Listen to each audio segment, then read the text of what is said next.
this morning to get this opportunity to speak at this very important joint meeting of heads of national AIDS councils, managers responsible for SRHR, HIV, and gender programs in the member states.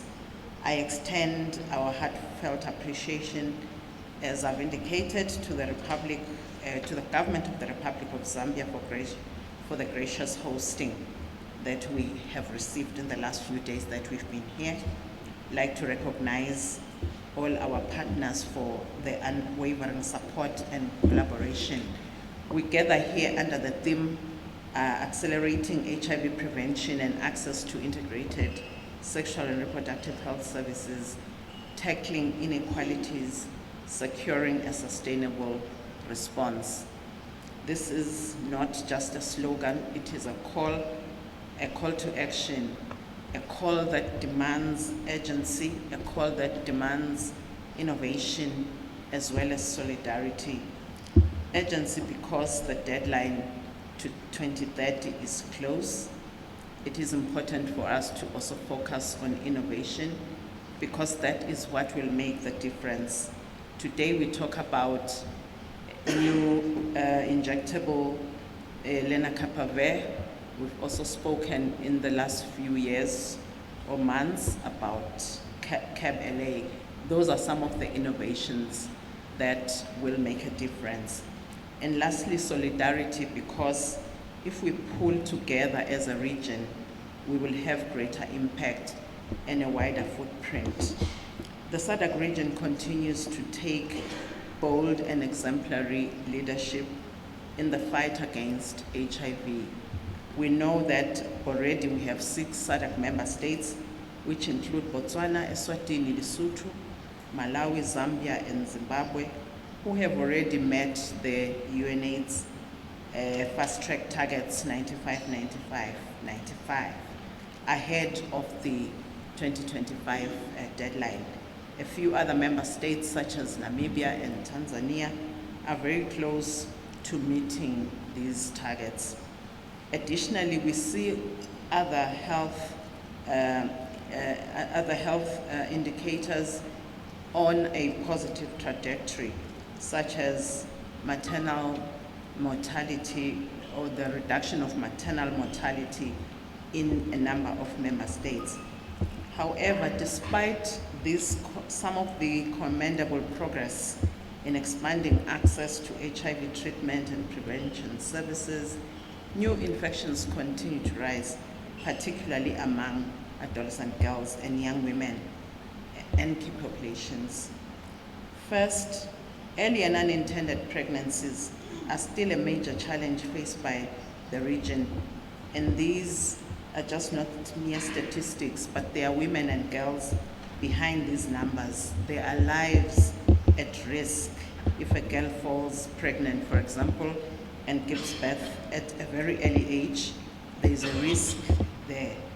There is also a future in jeopardy if a girl cannot go through school due to interruptions caused by early and unintended pregnancy, but also by poverty, where some families will not be able to take their children or their girls through school, as well as,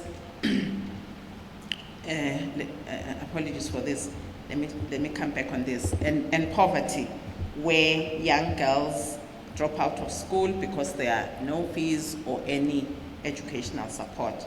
But thankfully, member states have put in place, a number of member states have put in place readmission policies that enable return to school even after these interruptions.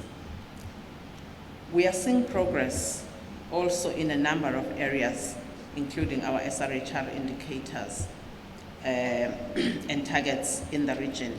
According to the SADC SRHR scorecard reports of 2021 and 2023 respectively, these reports show us that the median indicator data values for SADC for maternal mortality ratio reduced from 104 in 2021 to about 80 in 2023.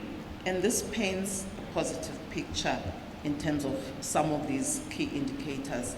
However, there were increases in neonatal mortality per 1,000 live births from around 9 in 2021 to 10 in 2023.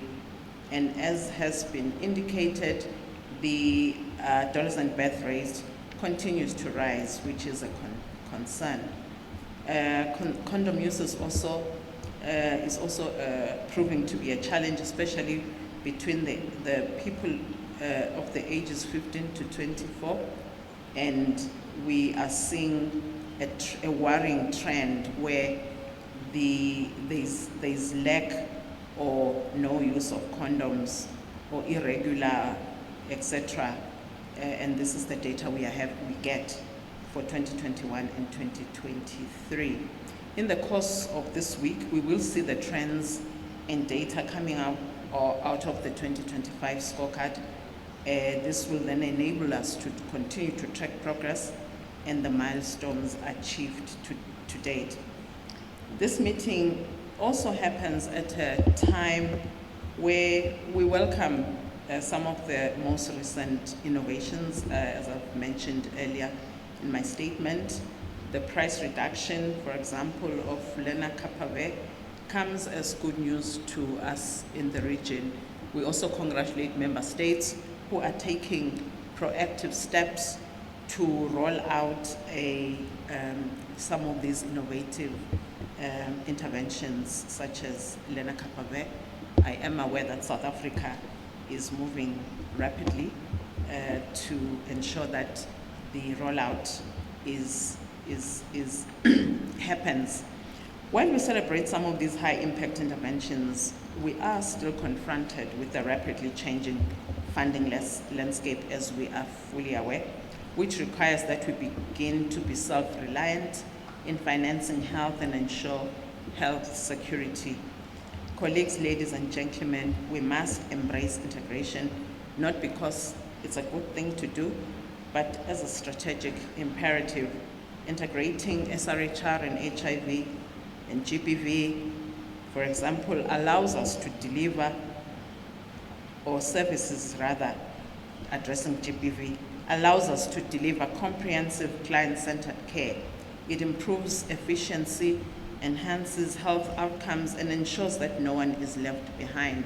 It is about dignity, equity, and rights, and is especially critical for those who face intersecting vulnerabilities, including adolescent girls, young women, and key populations. It would be an omission on my part if I do not mention briefly the issues of youth development while I have the floor. Young people remain an important aspect of socio-economic development in light of the demographic dividend structure, in light of the demographic structure in SADC, where we have about 3/4 of the population being young people below the age of 35, integrating SRHR, HIV, GBV, and gender in programming for young people with other socio-economic efforts will be the next best thing to do. It has the potential to influence increased socio-economic development that offers the region an opportunity to reap the demographic dividend. We have enough evidence that prove that if we make deliberate investments in young people by taking an integrated approach that places human capital development at the center, we will make a difference. For example, if a girl remains in school for longer, they are likely to achieve a good education. They are likely to be economically productive and also contribute to socio-economic development and not be trapped in the poverty cycle vis-a-vis a girl whose circumstances are different. Finally, as I conclude my remarks, I also wish to remind us that we have a few more days of work ahead of us to finalize important documents, which we will be tabling before the NAC directors, but ultimately the NAC directors, the SRHR managers, but ultimately to the senior officials, PS level, etc., ahead of our annual health ministers meeting. These include the annual HIV report, the report on the operationalization of the HIV Fund Round 4, as well as finalize the revised SADC minimum standards for HIV and SRH integration, the midterm review of our SADC SRHR strategy, as well as the 4th SRHR scorecard report. Based on the work we have achieved in the last few days, in the last 2 days to be precise, I'm optimistic that the ambitious agenda that we have set ourselves for these meetings this week will be achieved by the time we leave at the end of the week.